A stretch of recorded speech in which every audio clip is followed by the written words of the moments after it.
1, 2, 3, 4. Chant down Babylon kingdom, team make me chant down Vatican now. Bang bling bling, chant down Babylon kingdom, team make me chant down Vatican now. Chant down Babylon kingdom, team make me chant down Vatican now. Bang bling bling, chant down Babylon kingdom, team make me chant down Vatican now. What up, y'all? Babylon 5 Podcast. It's your boy Jermaine Babbles. How are you guys doing? This is episode 106. Calling this bad boy Donda. Yeah, that's what I'm going to call this episode 106. Calling it Donda. I don't know, actually. Did I ever call another episode Donda? Right when I'm like, damn, I may have called another episode Donda.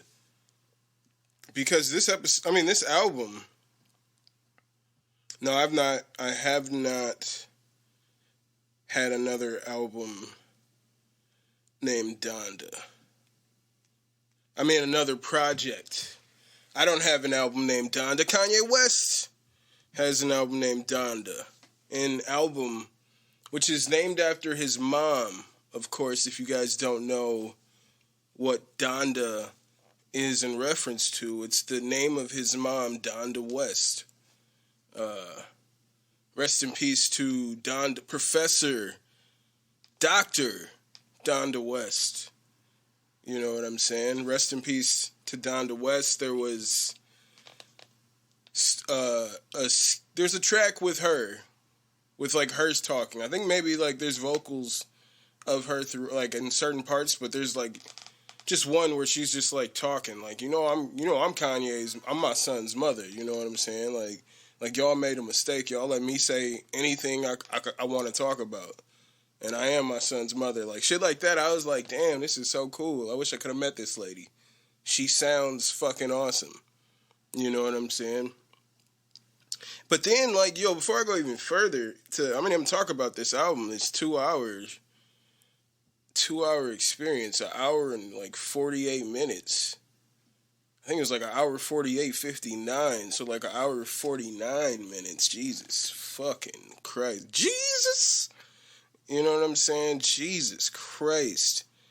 I listened to it right when I saw that it came out. Probably one of the first people to listen to it as it came out on Tidal. I was streaming Donda. But I just saw, so like I was gonna record before But then, like, I got the camera, as I was telling you guys, and I wanted to, like, record myself so you guys can see my face as I'm doing these episodes. And so I was letting I was setting up the camera or whatever, my space, making everything zen, as I like to have it when I record. And I, like, left the room, and I don't know. I was just like, I was thinking to myself, like, I know I turned that camera off. I think I was, like, making a smoothie or something. Yeah, I just, like, had a smoothie. But, I was like, I know I turned the camera off. But I had it on, like, in the recording mode. Because I was just trying to test it, making sure that I was, like, sitting in the right place. So then it was, like, recording for, like, 10 minutes. It was about 10 minutes of just nothing. But at that point, it was at 3 bars out of 4 when I turned it on initially. And at that point, it was at 2.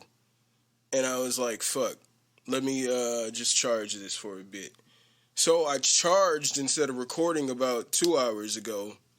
I charged, and I was like, let me just charge for an hour. But then I was playing Civilization, and you know how that go. Before I knew it, 2 hours had gone by. Just off of playing Civilization.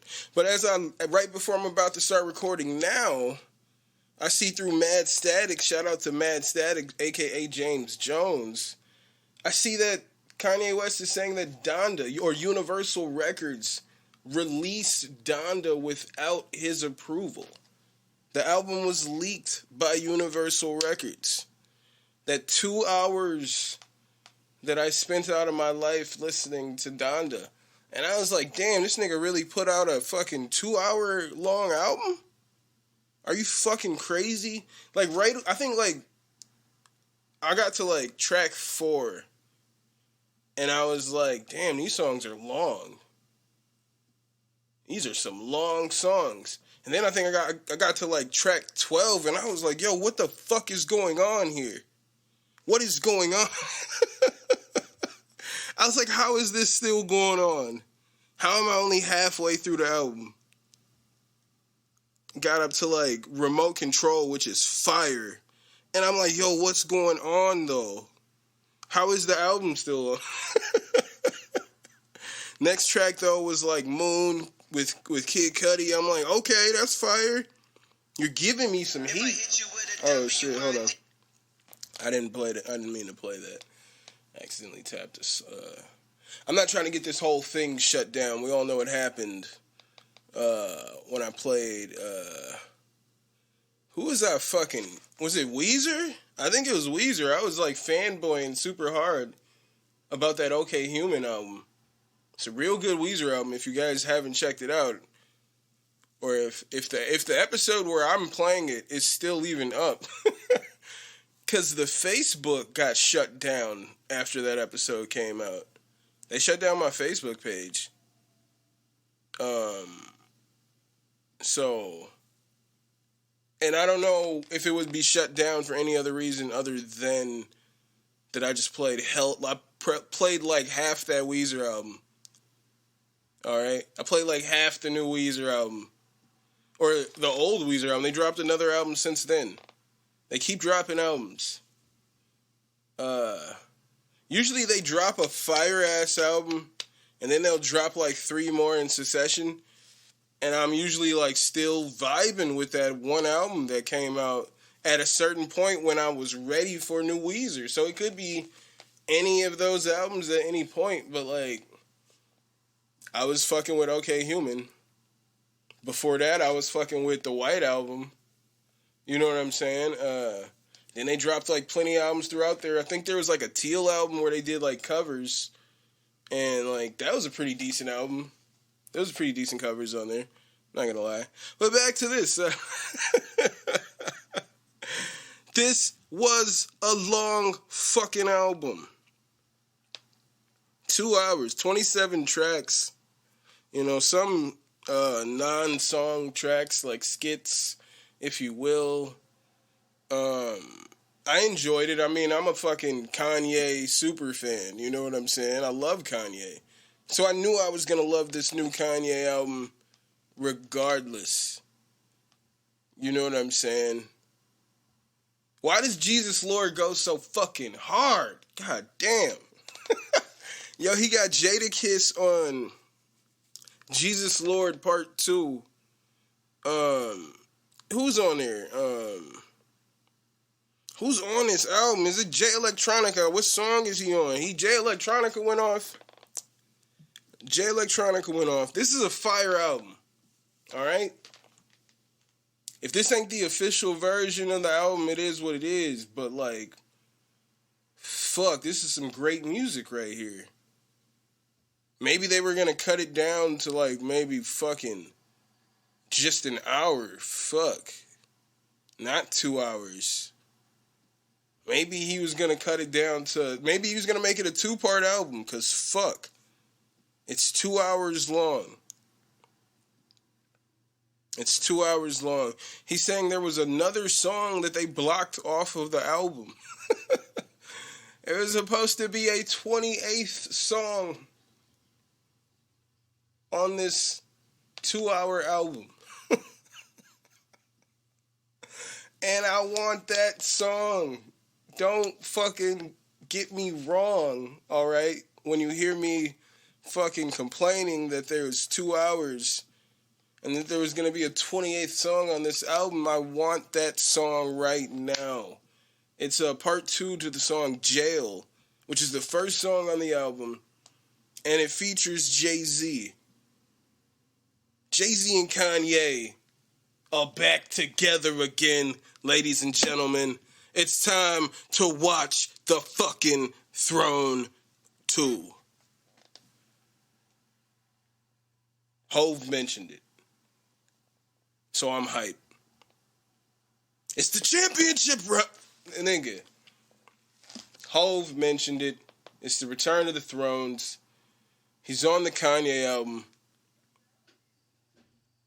They're back together again. And I'm happy about that. They got me real amped going into it, but I'm so, like, it's weird to me because if, like, Kanye didn't approve, like, I don't know if he approved of the track list. I don't know if he approved of, like, because maybe that doesn't mean a certain thing to you, but, like, the way the person intends for you to feel them vibes kind of, like, matters. How the album plays out matters. And he's like, yo, they put that out without my approval. So I'm curious, like, is that how he wanted it to play out? But when it started with the Jay-Z fucking feature, I was like, holy fuck, yes. Yes, we got Jay-Z here. So I was fucking amped up. He's got a song with called Off the Grid, which is fire. And there's this guy named, like, Fivio. It's either Fivio Foreign or Fivio Foreign. And I think it might be Fivio or maybe even Favio. Because when I would watch, like, the Joe Budden podcast, they would say Favio. Like Fabio. But I didn't know who the fuck they were talking about. And I'm seeing this name here when I looked up the lyrics, because on Tidal, it didn't say who the features were. It just had the names of the songs. So I went to Genius and looked up the lyrics, and it said it's Fivio Foreign. And this nigga went off, all right? He's got like a weird, awkward flow that's just dope as fuck. I didn't know who this guy was. He's got an awkward flow, but it's just dope as fuck. I'm interested to, like, just dig into his fucking music. Like, that dude's dope. He fucking floated on this Kanye shit. This nigga, Kanye said Adam couldn't be black because a black man would never share his rib. This nigga's, like, you can't, you gotta go into a Kanye album expecting it to be, like, fun, hella, like, random, just bullshit joke lyrics, you know what I'm saying? All over the place. On soul beats. You know what I'm saying? That's what you're gonna get from a Kanye West song. Kanye West album. So you gotta go into it, like, a little light. You know, one thing that really bothered me about this album, the thing that really bothered me the most, they were talking about this Kanye lyric where he mentions Giannis Antetokounmpo, and he said they quoted it as, "I won with the Bucks, let me be Giannis." But when the album comes out, this nigga, I don't know if he intentionally did this. It doesn't make sense to me to say it like this. But he said, "I won with the Bucks, let me Giannis." And it's like, that's not how you say his name. Did he think that that's how the name was pronounced? So, like, that's why he thought that made sense to say that? But it would have made sense because you don't pronounce the G like that to say, let me be Giannis. You know what I'm saying? Like, he was like, let me be honest. I won with the Bucks. Let me G Giannis. That's fucking, let me G Giannis. And I'm like, nigga, there's no way, like, it just doesn't make sense. Like, sometimes Kanye likes to flip the way he pronounces words, which is, it's just a great technique. I love when wordsmiths can accurately do that. And Kanye does it masterfully. He does it great. And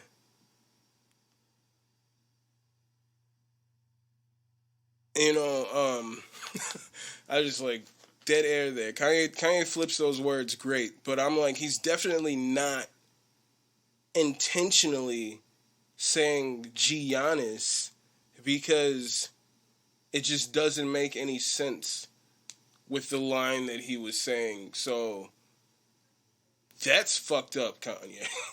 Maybe that's the one reason why he's like, I didn't approve of this. They're going to hear me say Giannis and know that I'm full of shit. They're going to hear this nigga say Giannis and they're going to be like, yo, this man is a fucking phony. You don't know shit about the NBA. Get that fucking clout chasing ass line out of here. You ain't in Chicago. Take your ass back to Wyoming. Is there a basketball team in Wyoming? I don't think so. If there is, I'm not sure. I don't think so. Take your ass back to Wyoming and keep Giannis's name out of your mouth. That's just my people, bruh. Real protective of my people. I was there. I was there when y'all people said Giannis was overrated. I was there. You know what I'm saying? When y'all was ready to sell the team to fucking Phoenix, I was there. I was there. So I'm just protective. If you don't know how to pronounce his name, bro, don't throw it in there. Yo, he had a dope Lauryn Hill. He sampled doo-wop. He sampled Lauryn Hill's doo-wop. Real bouncy ass track. Real cool. He throws Larry Hoover Jr. on there to talk about how they need to free his father. You know, but I think the state or maybe the federal government is claiming that Larry Hoover Sr., who is apparently in solitary confinement, is continuously calling shots, like, from confinement, which apparently is just, like, clearly not possible. So, like, they're calling, and the way Larry Hoover Jr. is saying is, like, he's constantly being told that his father is going to be released, but then they just keep pushing it back. And, yeah, and he was thanking Kanye for meeting with the president to try and get Larry Hoover Sr. released and bringing attention to it so maybe more people can join in on the fight to free Larry Hoover Sr. And I was like, damn, that's a pretty dope part of the album, man. It's 2 hours long. It's a fucking experience, man. It's an experience. Remote control, as I mentioned before, is just fucking super fire. As I was saying, like, Kanye has always had religious themes in all of his music, without saying, nope, we're just making church music now. He doesn't need to do that because your music has always been religious themed. Like, I mean, yeah, you're such a fucking hoe, I love it. You've had that, but for the most part, Kanye had songs like Jesus Walks, Never Let You Down, like, all the older shit had the, like, gospel fucking vibes to it. Gospel samples. Let me grab fucking John Legend. Sounds like every gospel you've ever heard. Throw him on there. That's the old Ye. It was just super gospel. So he never needed to just be like, oh, I'm just making church music. Because this shit's fucking fire here. Jesus Lord. He's like, tell me if you know someone who needs Jesus. It like fucking, it's like, Jesus. It geeks me the fuck out. Like, I was geeking when I was listening to it. And my wife was asleep when I was listening to it the first time. And then I played it for her. And I look at her reaction and she's like, what the, it's just like, the look is just like, what the fuck? Like, it's Jesus. But I'm like, that song goes so fucking hard. Like, but it's a silly, like, chorus. It's very silly. Very silly chorus. But yeah, Kanye's album is out. So whether he agreed to it or not, Universal dropped Donda Sunday, August 29th. Had to look at the date there, ladies and gentlemen. August 29th. Universal Records leaks Donda. So I named this episode 106 Donda in honor of one of my personal idols, favorite people, Kanye West. So if you haven't already, get out there and take 2 hours to listen to Donda. Because it's worth it. It's a great 2 hours. It's a great experience.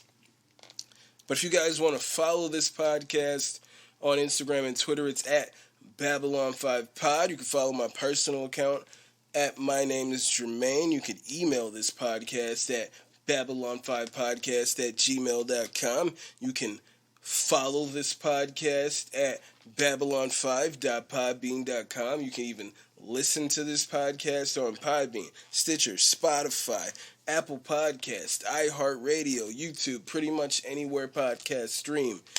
And if you guys are on Xbox, go ahead and add me at SauceBoss414.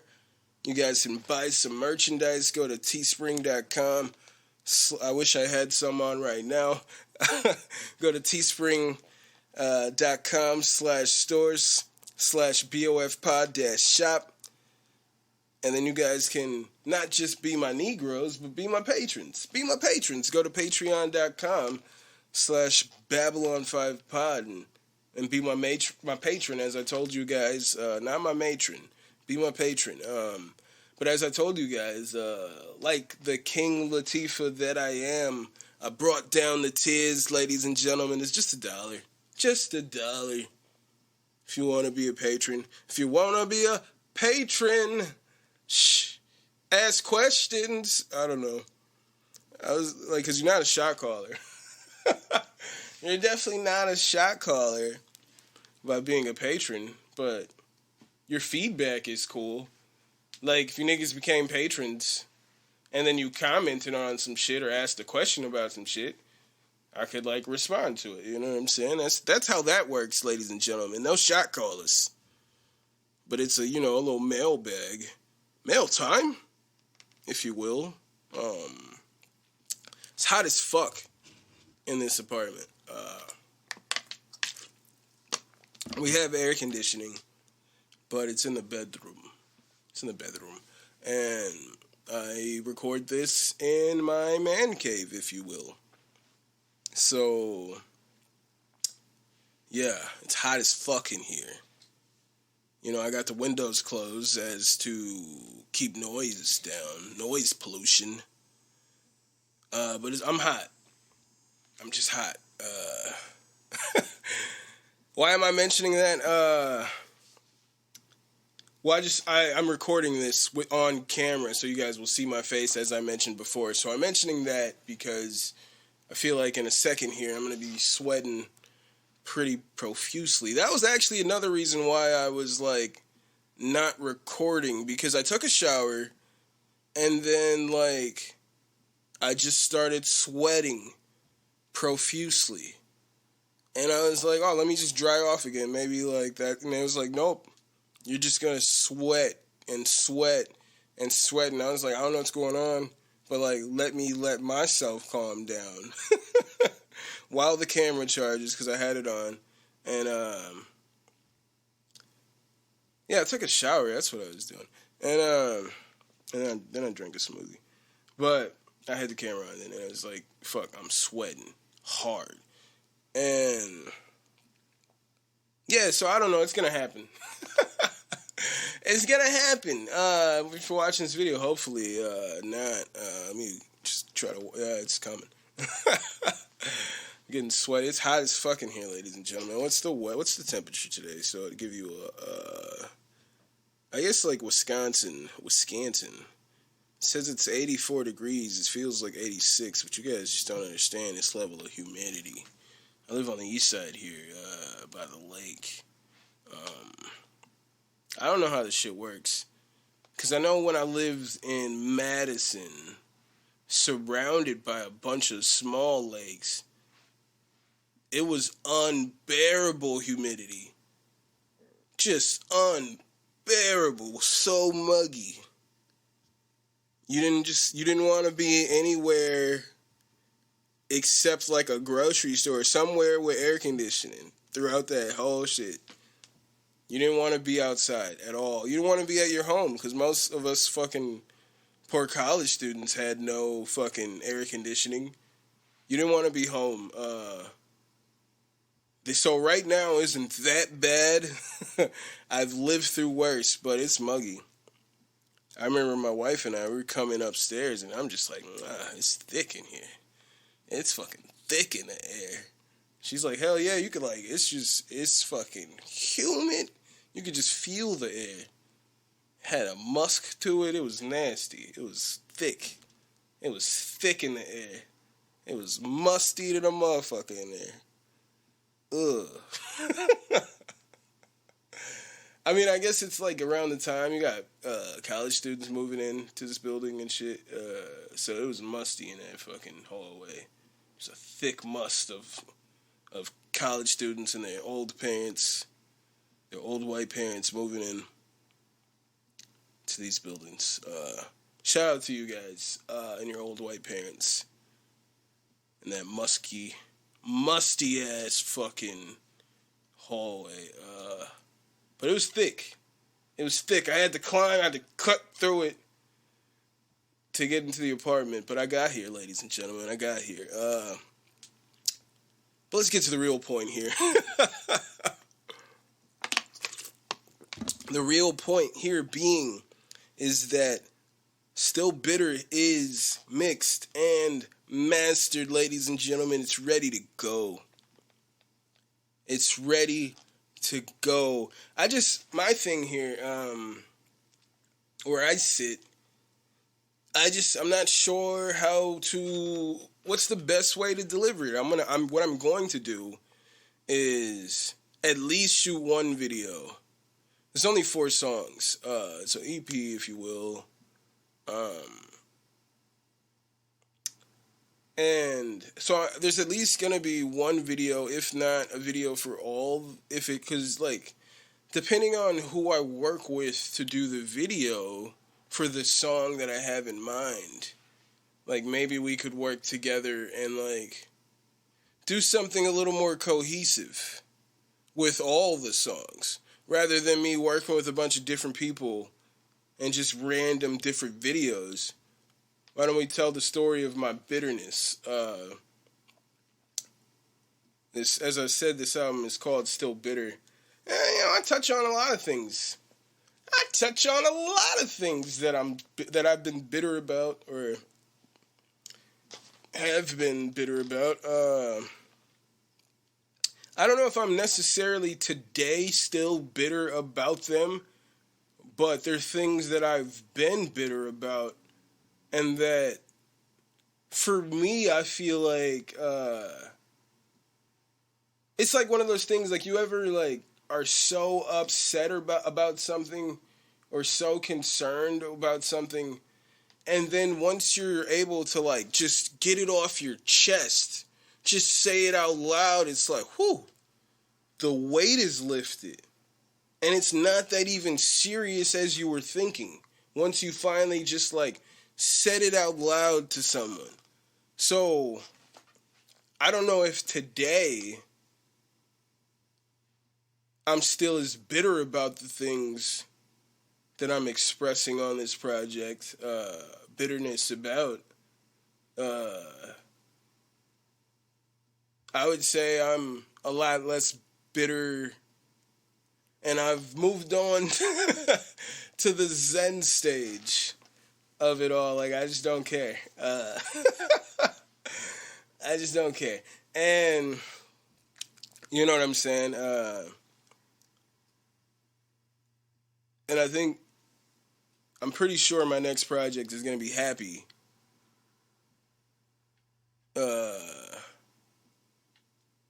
Yeah, happy. It's gonna be happy. Because I'm not bitter. I'm not bitter about a lot of things. I have been, which hence the project's still bitter. Because I have been bitter about a lot of things. But it's like the therapy to just get those things off my chest.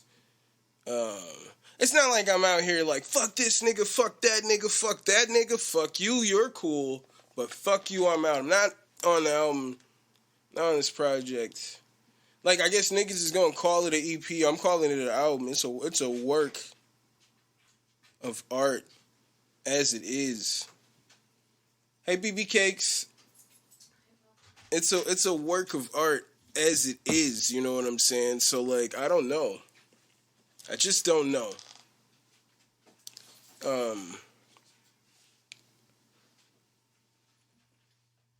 I love you, BB. Yeah, so, like, I mean, the folks are gonna call it an EP. I'm calling it an album because it is what it is. It is the work of art that it needs to be. There's no skits. It's just hitting you with the raw fucking tracks. So that's still bitter. I don't even know if, like, I think it's just like a personal thing. Like, I almost felt like I overwrote for the Grump, So at this point, I'm feeling like, I'm not. Well, I intended to drop a series of EPs, but now, I don't know, Happy is seeming like it's gonna be a non-EP. It seems like Happy will be like at least 10 songs. You know what I'm saying? We got the Still Bitter EP or album. It's fucking bouncy. It's mixed. It's mastered. It's ready to go. I can't wait to drop it. I'm going to make these lyric videos, shoot the video for Buzzed and possibly other songs on the project. I have a feature. Your boy has a feature, and this feature, wink wink, lives out of state. So I don't know if I would be able to do a video with that person. I would fly to where that person lives if time permits to shoot something if possible. That would be pretty fucking dope. As I was saying, I do have this camera here, and I do intend to, like, mess around with some stuff, So who knows? Who knows what's gonna happen here? But I'm just excited to give this to you guys, and I'm just like, I can't, like, I just feel like this is gonna be well received. I just need to, like, do my part for, like, promotion wise. Get it out there. Just make it so that people see it, hear it, and have a chance to access it. I gotta do my part to make sure people have a chance to enjoy it. Because if they don't know that it exists, how would they ever know that it exists? I gotta put it out there. Here it is. Here's Jermaine.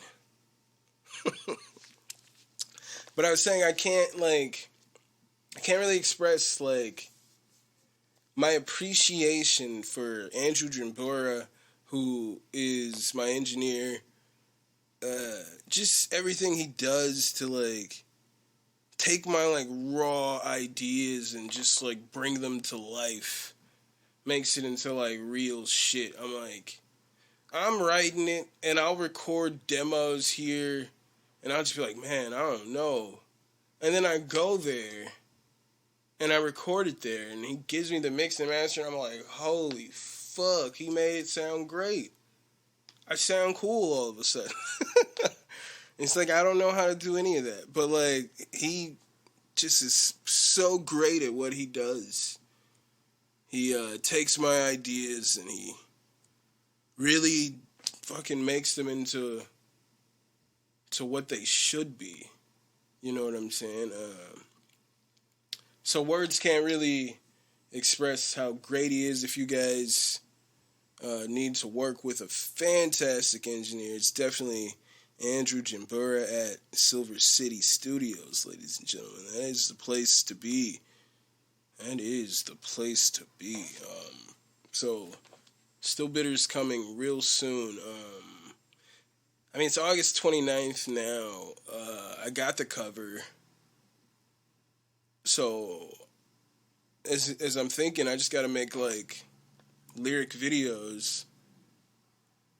And then at that point, I can release a lyric video. Is my thinking. As promotion, but I don't know. I'm thinking about, like, so, like, release dates would probably be, like, I'm thinking, like, November, December range. But if I, like, gave myself, like, a real kick in the pants, then maybe, like, early November, October kind of situation. You know? Because the music's done. The cover's done. I just got to get, like, visuals together. That's it. The visual side.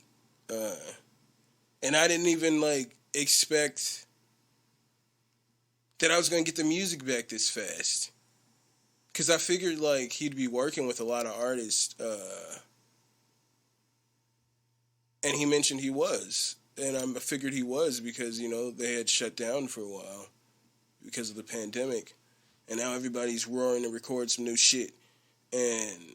But he got it back to me pretty quick. He was saying, like, just with how much he was working, he is just in a new groove of it all. And it's sounding pretty fucking amazing. So, I got it back faster than I was thinking. So, like, now I'm like, damn, we could drop this, like late October, early November type shit. You know what I'm saying? I'm not married to a day.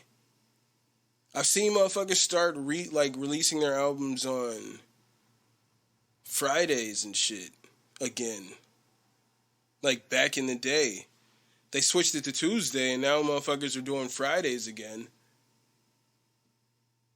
And I just did a Tuesday release. I'm not saying I need to follow these trends, but I don't know. I'll drop this on a Thursday. Who knows? It doesn't matter. As long as I promote it right.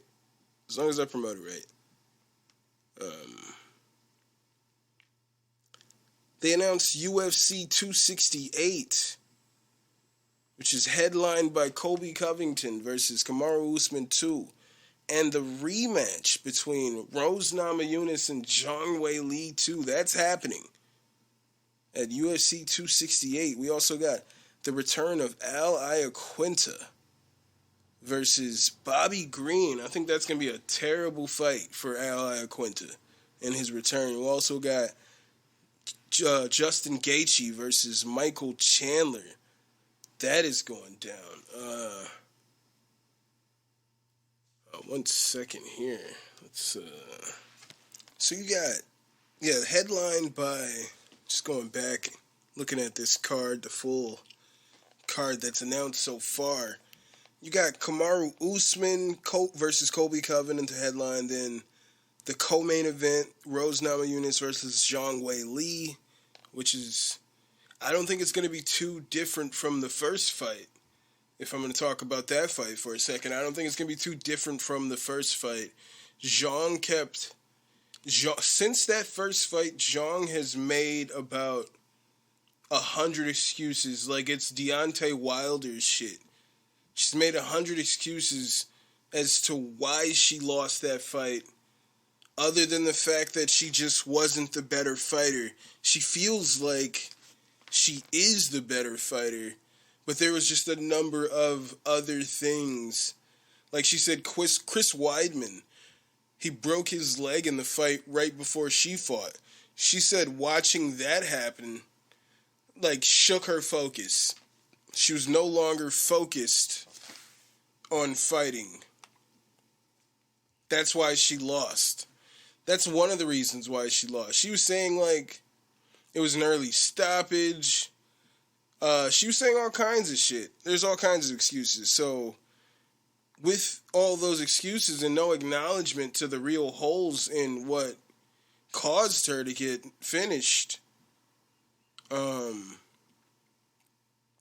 think it's going to look pretty much the same in this next fight. I think she's going to get embarrassed in the striking by Rose Namajunas for a second time. That's an easy paycheck for Rose Namajunas. Like, I feel like if they gave Rose the choice, do you want to fight Zhang Weili in a rematch or Carla Esparza in a rematch, and she lost to Carla Esparza for the inaugural strawweight championship. She lost to Carla Esparza due to the wrestling. Would she want? That's the other option. That's the person people are like, she should be the number one contender fighting Rose Namajunas in a rematch after she already has a victory over the champion. If they're giving Rose the option to either fight that person you've lost to once with your belt on the line, or fight a rematch against this girl who you knocked out in one round, and it's made up just countless excuse after another as to why she lost that fight, other than the fact that there's holes in her game that need to be addressed. There's holes in her game that need to be addressed if she wants to stand a chance against a sophisticated of a striker that Rose Namajunas is. There's holes in your game. You got Justin Gaethje taking on Michael Chandler, as I said. That's just going to be a banger fight. Do I have a prediction? I don't know. I think I'm going with... I don't know. I mean, I think I'm leaning Gaethje. I'm really leaning Gaethje. I think Gaethje beats most of the top 5. You know what I'm saying? And Poirier is showing me some things, and I know Poirier beat him once, but I feel like Gaethje has gotten better since that fight, and that would be a real good fight.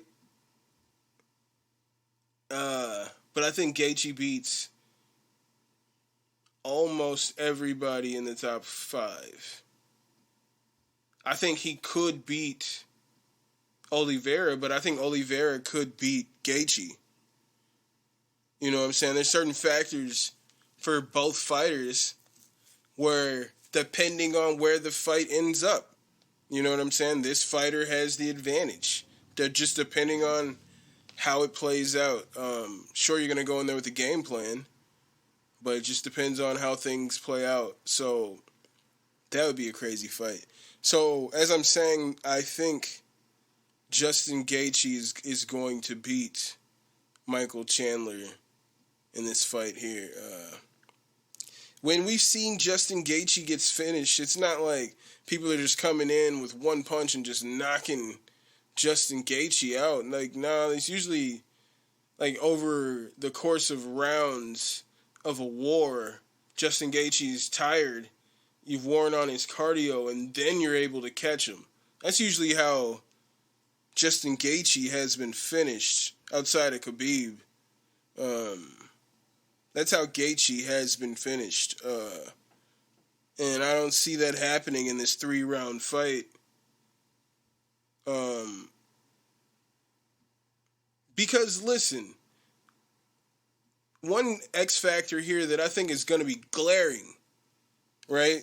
We all know Michael Chandler wants to blitz. That's his thing. He's going to blitz forward. But one glaring flaw that Michael Chandler has his entire career is he doesn't check leg kicks. And he got hit with one leg kick from, what's his name? Dan Hooker, and it seemed to really fuck his leg up. You know what I'm saying? But he just doesn't really check leg kicks too well. You know who's known to be like probably the most lethal leg kicker at 155? Hey, his name's Justin Gaethje. As you saw him finish Edson Barbosa in one round, and it started with the leg kicks. He's got the deadliest leg kicks, I would say, at 155. That shit's nasty. At 155. That alone is why this fight is just a crazy mismatch. Those two things right there matching up is why this is a mismatch. You're going to have a wounded animal in there real early. And Justin Gaethje is just going to be fucking calmly teeing off on this man. He's been talking all this shit like Gaethje was scared to fight him. Gaethje's going to hurt this man. All right? I think Justin Gaethje is going to hurt Michael Chandler. That's my prediction. I think careful what you wish for is my prediction for Michael Chandler and Justin Gaethje. Careful what you wish for. You got Sean Strickland taking on Luke Rockhold, man. This fucking card is stacked. They've only announced... Did they announce the prelims? Oh, these are prelims over here. Damn. Okay, let's keep going. So this is all main card. Sean Strickland versus Luke Rockhold. A returning Luke Rockhold versus Sean Strickland. We just saw beat Uriah Hall. Dominate Uriah Hall in a great fight for Sean Strickland. I think this is going to be a tough fight for Luke Rockhold. I'm actually going to go with Sean Strickland in this fight. I think he'll dominate Luke Rockhold in the same way that he just dominated Uriah Hall. I think it'll be pretty similar. I think this will be Luke Rockhold's last fight. Then you got Frankie Edgar versus Marlon Vera. As I've said here, I'm not the biggest Chito Vera fan. I think he got extremely lucky in getting that win versus Sean O'Malley. I mean, a win's a win. He got it. It happened, and he got that win. But I'm just saying that, then he went and fought Jose. And I was mentioning that my friend was, real hype on Chito. Oh, man, he beat Sean O'Malley, and now he's about to beat Jose. I'm like, bro, that's a freak accident. I was like, he has no business being in the octagon with Jose Aldo at that point in his fucking career. He wasn't at that level, and it fucking showed. Definitely was not at the level of a Jose Aldo. And now he's going to fight Frankie Edgar, and I think he's just going to get mauled.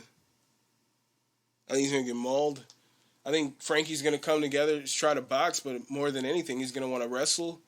And then I think Chito Vera is going to get mauled. I don't think he's at that level yet. Frankie Edgar has deteriorated, a lot from what he was, but I still don't think Chito Vera is on that level at this point in the function, ladies and gentlemen. Then you got, I guess they forgot about Jermaine. You got Jermaine Durandamy returning finally versus Irene Aldana.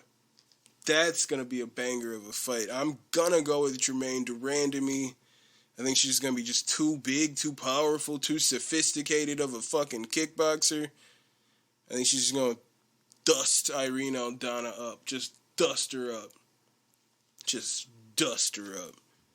And then you got Bobby Green versus Ally Aquinta.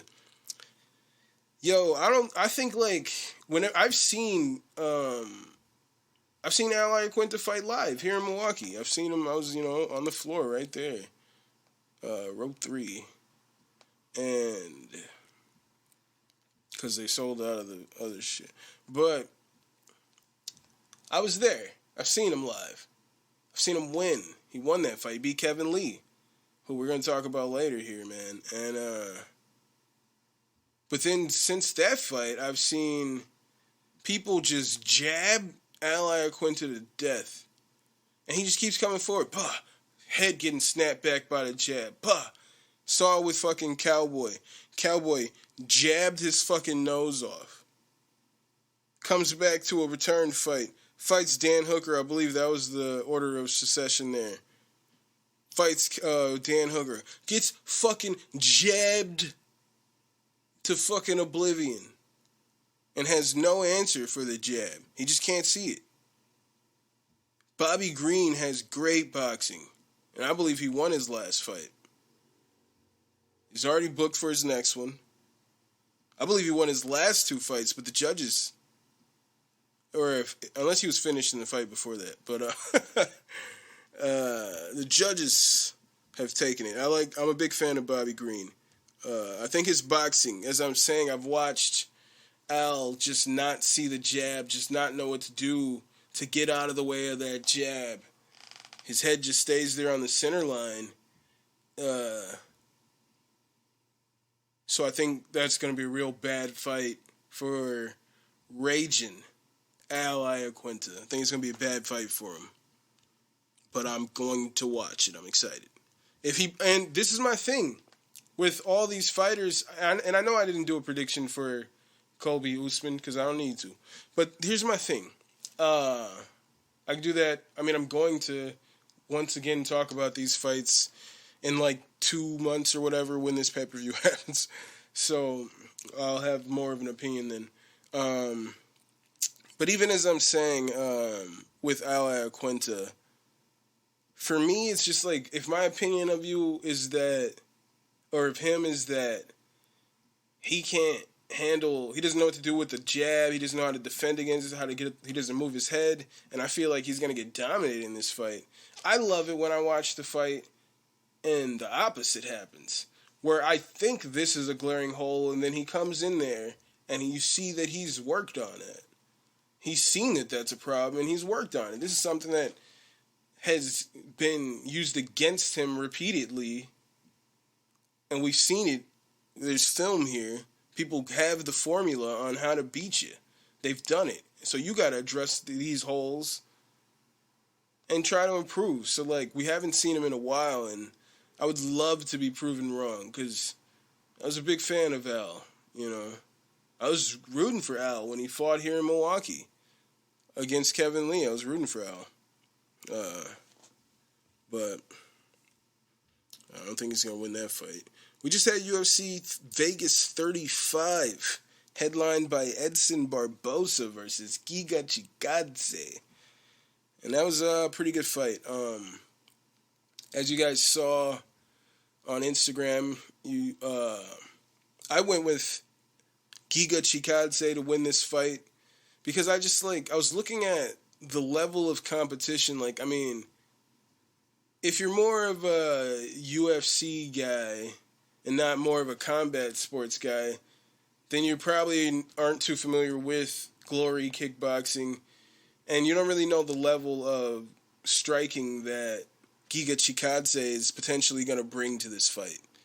You don't know. So, but even with that, what you do know, if you're a UFC person, is that Edson Barbosa is known to be a lethal kicker.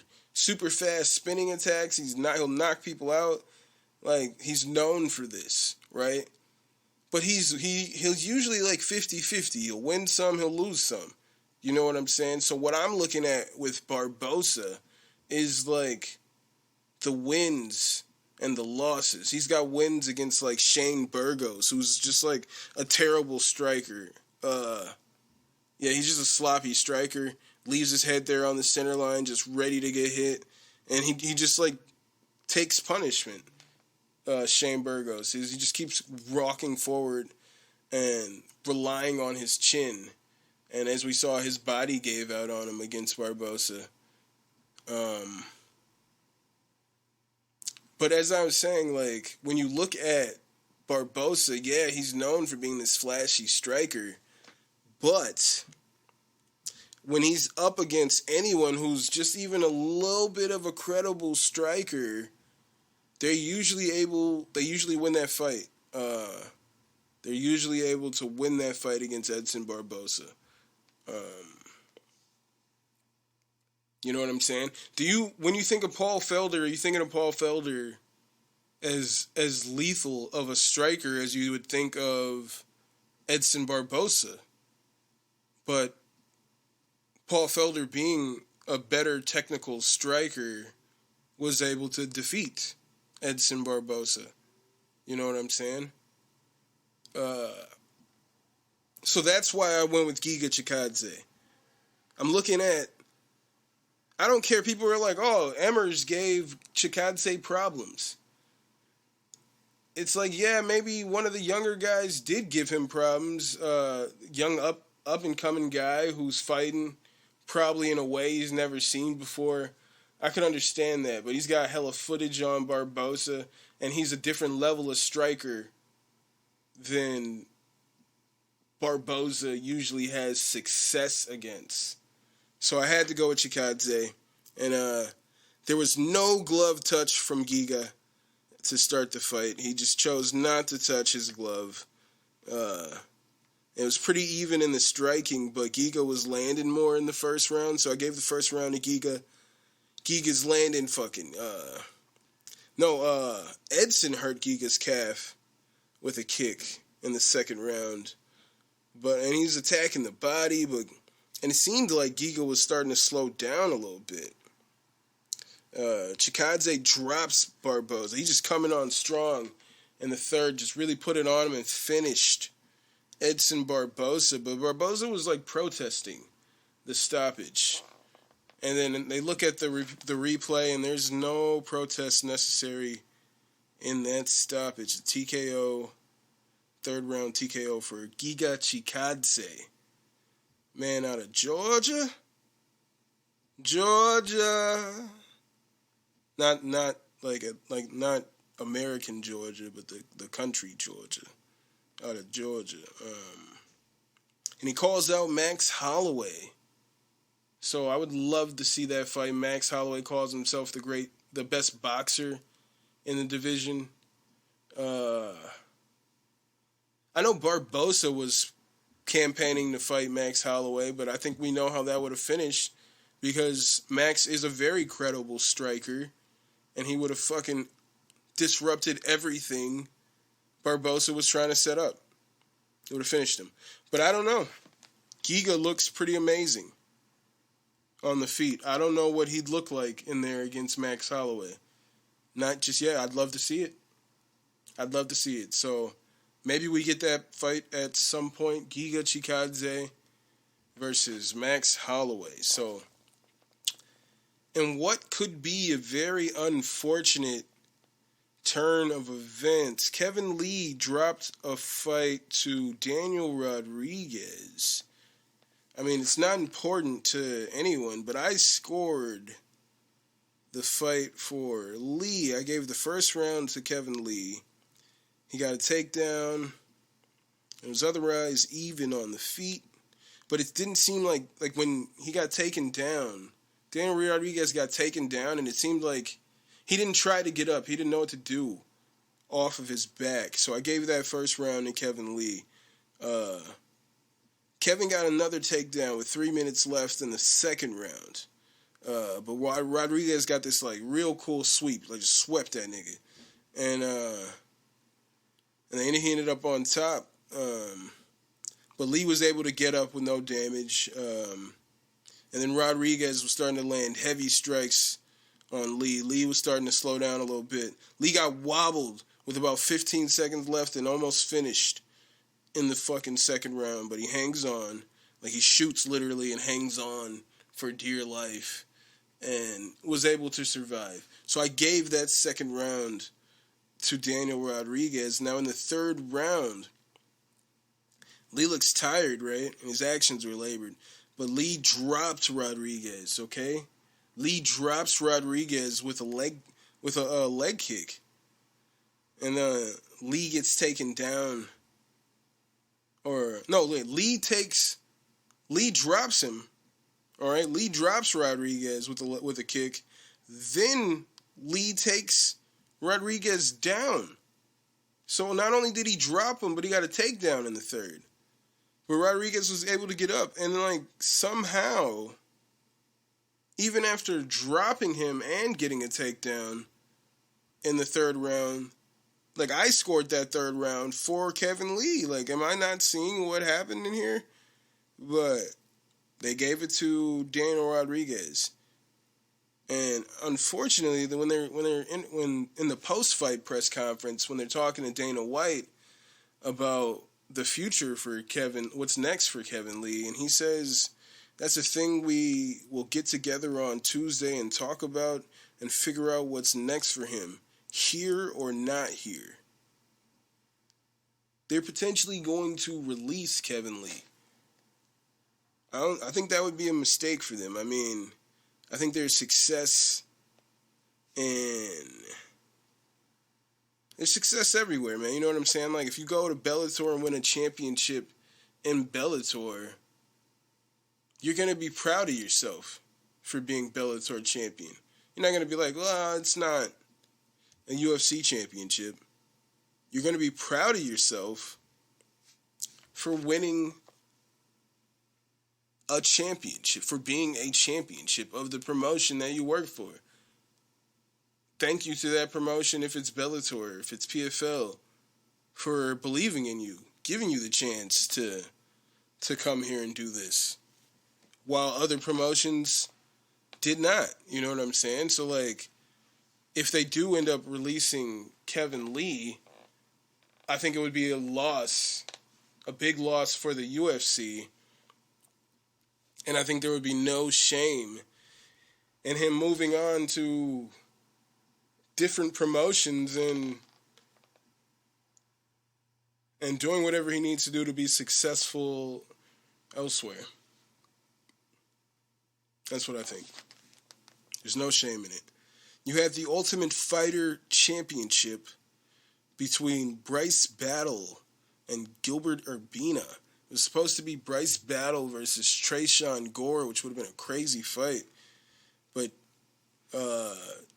Tresean Gore had a torn MCL, I believe it was. So we got Gilbert Urbina stepping in as a replacement. And Urbina rocks, but he rocks Battle early and gets a takedown. But Battle gets up after he took some damage on the ground. He got cut. There's a pretty nasty cut on him. He took some damage. So I gave that first round to Urbina. And in the second round, Brian Battle was able to get the submission. He got I believe it was a rear naked choke. He was able to just catch him. I didn't write too many in the notes here, unfortunately. But shout out to Brian Battle on becoming the new Ultimate Fighting Championship, becoming the new Ultimate Fighter champion. Yeah, that's why I was getting caught up there. Am I saying it right or am I saying it wrong? Though it's the Ultimate Fighter. He's the champion of the Ultimate Fighter. You know what I'm saying? So congratulations to him. It was a good fight. Congratulations to Ricky Tercios, also becoming the Ultimate Fighting, the tough champion. I had the fight. I scored the fight for Brady Highstand, his opponent, but, I mean, that doesn't matter in the grand scheme of things. Ricky was given the fucking the win, and he had a great message afterwards about how to he was like, people just need to stay positive and believe in yourself, and I was like, I fucks with that. So shout out to him on that win. Even if I didn't score it that way, it doesn't matter how I scored it. I'm no expert. Shout out to Gerald Mearshart. the kid from Racine. As a kid from Milwaukee that I am, I root for the local guys when they're out there fighting. I root for people who train at Rufus Sport. It's a big part of the reason why I'm a huge Tyron Woodley fan, who's fighting today, or boxing today, not fighting. He's boxing today. And Gerald was fighting Mahmoud Meredov, a fighter coming in on a 14-fight win streak. Was not looking good. Chances for Gerald Meerschaert to win here.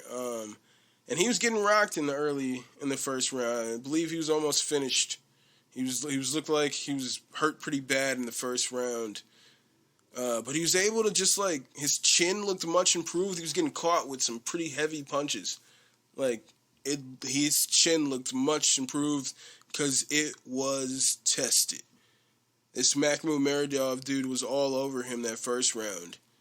And then Gerald was able to tough it out, and then the second round he got a submission. And it was just so crazy. It was if there was a category, a comeback of the night, that's what it is right there. It was just a fantastic win. I don't know if it was fight of the night, but it should have been fight of the night. It was just a great win for Gerald Meerschaert. Now I don't know where does he go from here. I didn't expect him to get that win. He looked great in his fight before this, and now he looked to get this win, to show that warrior spirit and tough out that win, dude. Shout out to Gerald. I was fucking hype. I'm fuck yeah, Gerald! Fuck yeah, Gerald! Just super hype, man. So shout out to Gerald Meerschaert. I don't know if I'm saying that right. I think they were saying it differently last night. And I was I could have sworn it was Meerschaert. But shout out to Gerald Meerschaert on the victory. It's pretty dope. Pretty exciting fight. Next week we got UFC Vegas 36, which will be Derek Brunson versus Darren Till. Will be the headline fight. There's other fights going on. I didn't write them in my notes. Let's see. What are the other fights that are going on? Tom Aspinall versus Sergey Spivak. I'm very interested in that fight. I don't know. It's Paddy Pimblett's fighting next week. We got the debut of Paddy Pimblett versus Luigi Vendramini. That's an interesting fight. We got the baddie Paddy Pimblett making his UFC debut. The star of Cage Warriors, the baddie Paddy Pimblett. He's got a great name. All right. I didn't realize they didn't have a picture of him there. Let me just look at these names. And yeah, fucking Paddy Pimblett is opening up the main card next week. I'm hype. And it starts at fucking, it's a 12:30 card next week. I love it, ladies and gentlemen. You such a fucking hoe. I love it. I love it. I love it. This shit starts at 12:30 next week, ladies and gentlemen. It's an early card next week. Jonathan Martinez versus Marcelo Rojo. That's going to be a good fight. That's the first fight of the night. That's a good fight. Julian Erosa versus Charles Jourdain. That's an interesting fight. This is the prelims. I feel like the prelims, low-key, looks more attractive, to me at least, than the main card. But who am I to say that? I'm just a guy. I'm just a guy. But yeah, I'm just going to give it some time here. As I said, Tyron Woodley is going to fight Jake Paul here tonight. And I'm just going to wait for that to happen and react to that. And we're going to wrap this bad boy up. All right. Yeah, so and it honestly wasn't too competitive at all. It honestly wasn't too competitive at all. It's very one-sided. Jake Paul went in there and beat up Tyron Woodley. And it wasn't necessarily like, oh shit, he's just walking him down and dominating. In fact, Tyron Woodley was applying a lot of pressure, I would say. Tyron Woodley was coming forward and chasing Paul down for the majority of the fight, but he just wasn't throwing anything, and that was the problem with Woodley at the end of his UFC career, was he literally just stopped throwing punches. And then in his Luque fight, he came forward and finally threw punches, and he ended up getting choked out in the first round. So Woodley lost. I say the strangest thing of this fight was that one of the judges actually scored it for Woodley. One of the judges scored this fight for Tyron Woodley. What are you smoking? I gave, I think, 2 rounds to Woodley. I think maybe like round 4 and then round 5. Which doesn't matter to me. I've seen people like try to argue with me. He didn't win that round, idiot. He won this round. And it's like, dude, based off of your opinion, and you can't tell me that, well, no, this person said it too. Like, well, that just means that someone else had that opinion.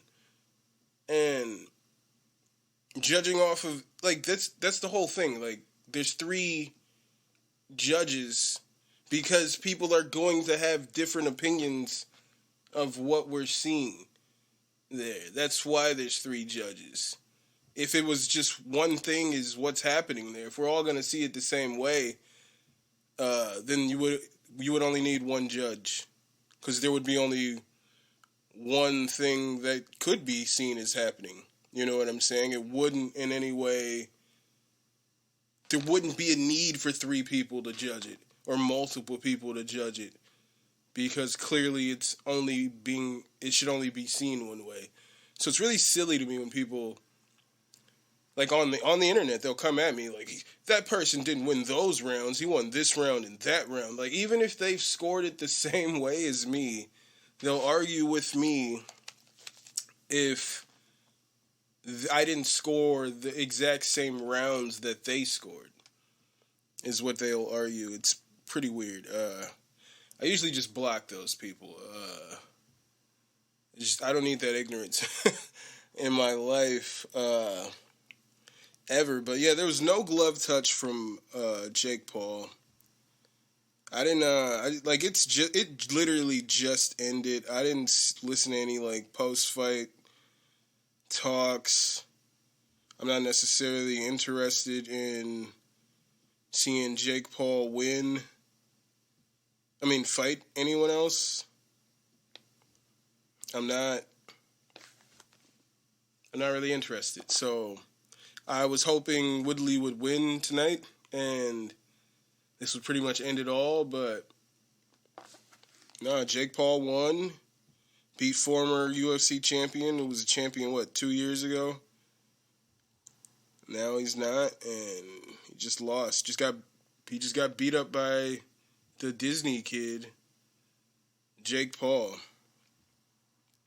Woodley had one good round, I would say, one really good round, which is round 4, and, like, I got fucking hype. He rocked Paul, and Paul, like, it was weird to me, because before I even knew what MMA was, I was a boxing fan. You know what I'm saying? So when in the 4th round, Woodley fucking catches Paul and rocks him, and Paul like falls into the ropes, almost falls out of the ring. Now, and then the commentators brought it up again, but like as I'm watching it live, I'm like, isn't that a knockdown? He almost fell out of the ring, but the ropes held him up. If the ropes weren't there, he would have fell. That's considered a knockdown. And the commentators even brought it up at the end of the fight, like, oh, that moment here probably should have been considered a knockdown, but they didn't consider it a knockdown. They just didn't consider it a knockdown. Which I guess, like, if that was a knockdown, then you technically have to make that a 10-8 round. So that's why it's like the fix could be in. You're allowing Jake Paul to be in there. He had LED in his shorts. His name was moving across his shorts, which I feel like that whole thing should be illegal in boxing. That's why, I don't know, man. The credibility of these fights just goes down. When a clear knockdown, him falling into those ropes like that, almost out of the fucking ring, that's a knockdown. That's an automatic 10-8 round. That's what that is. That's an automatic 10-8 round. And they didn't do it, so that's sketchy. But when it happened, me and Dave Chappelle got hype.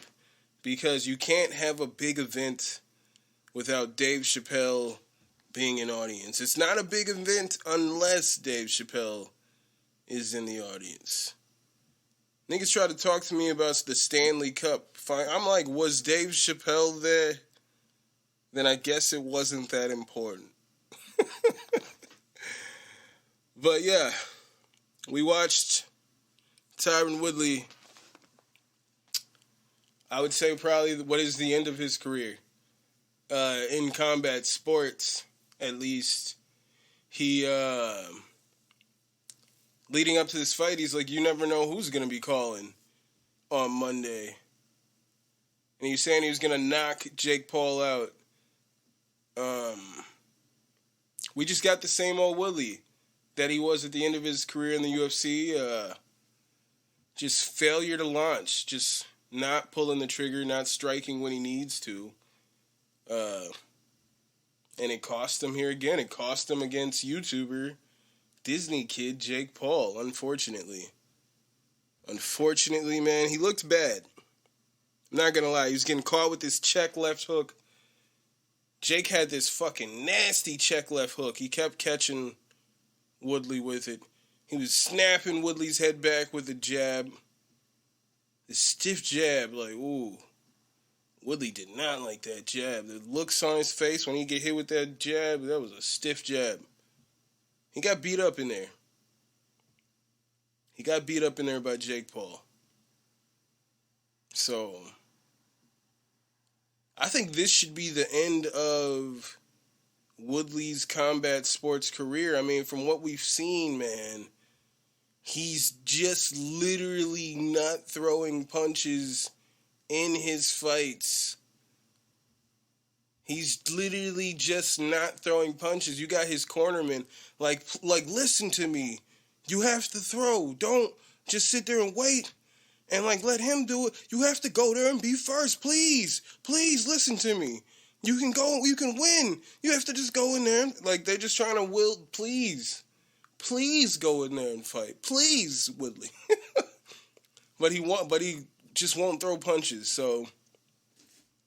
But it's so odd because he'll chase Paul, get him into the corner, and then just not throw anything, move in close. Paul would, like, hit him with a jab or something, a hook. Like, he just get close on Paul just to get teed off on. Paul was catching him with, like, these fucking beautiful combinations. Like, down low, he'd be right hook to the body, up top to the head, down to the body again. Real quick. Jake was fucking Tyron Woodley up. Alright? It wasn't like this was. Jake Paul fucked Tyron Woodley up. Okay? He was the much better boxer in there. But, Woodley is not the championship fighter he once was. We've seen that time and time again. He refuses to throw punches in bunches. It's like first round, he threw 6 punches.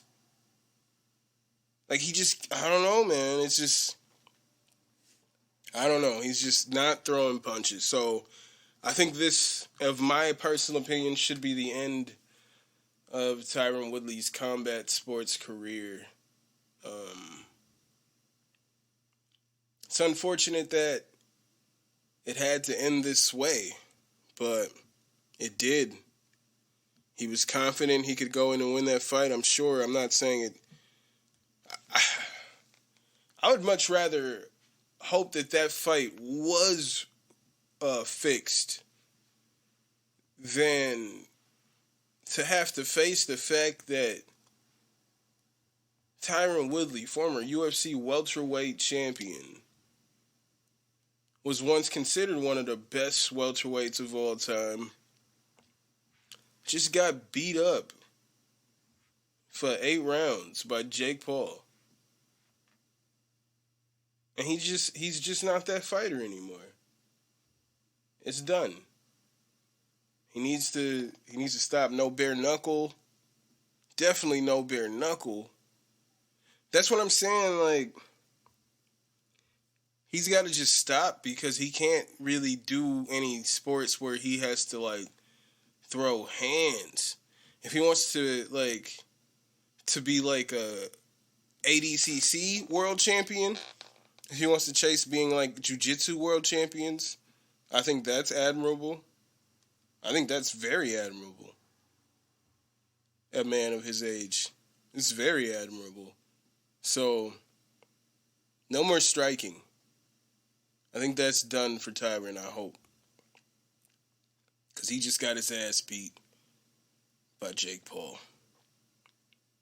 And if you guys want to follow this podcast on Instagram and Twitter, it's at Babylon5Pod. You can follow my personal account at My Name's Jermaine. You can email this podcast at Babylon5podcast@gmail.com. You can follow this podcast at at Babylon5.podbean.com. You can listen to this podcast on Podbean, Stitcher, Spotify, Apple Podcasts, iHeartRadio, YouTube, pretty much anywhere podcasts stream. And if you guys are on Xbox, go ahead and add me. My gamer tag is SauceBoss414. If you guys are on Twitch, go ahead and add me at twitch.tv/Babylon5. If you guys want to check out the merchandise, purchase a thing or two, go to teespring.com/stores/BOFpod-shop. Check out and then cop some merchandise. And lastly, as I said earlier, we brought down the tiers. It's just $1 to be a patron. Go to my Patreon. Go to patreon.com/Babylon5Pod and be my patron. Be my patron. And as I said, this is episode 106. Thank you guys so much for being here. I wanted to briefly apologize. I feel like I've done this in a way before, but I feel like I was just like so shit-faced last week. I feel like I wanted to start with putting some video of me doing this recording last week, but as I was looking at the video, and then I'm like, fuck, dude, I look fucking crazy intoxicated. And I'm listening to it, and I think, like, I would feel like back in the day, or just even until that moment where I'm seeing it, I was feeling like maybe I don't sound that drunk. You know what I'm saying? When I was doing the podcast that way. It's like maybe I don't sound that drunk, but it's like, nigga, you sound very drunk on this podcast. And I just feel like I need to apologize to you all for that. I can do much better for you all and myself. So as we move forward, let's be a lot drier. I'm not saying today we're going to be completely dry on the podcast, ladies and gentlemen. I like to wet my whistle from time to time, but that shit was getting out of control. So I apologize from me to you. And if you, and I hope you guys are taking care of yourselves and each other, and I'll see you when I see you. I'll holla. Chant down Babylon kingdom, team make we chant down Vatican now. Bang the ling bling, chant down Babylon kingdom, team make we chant down Vatican now. we chant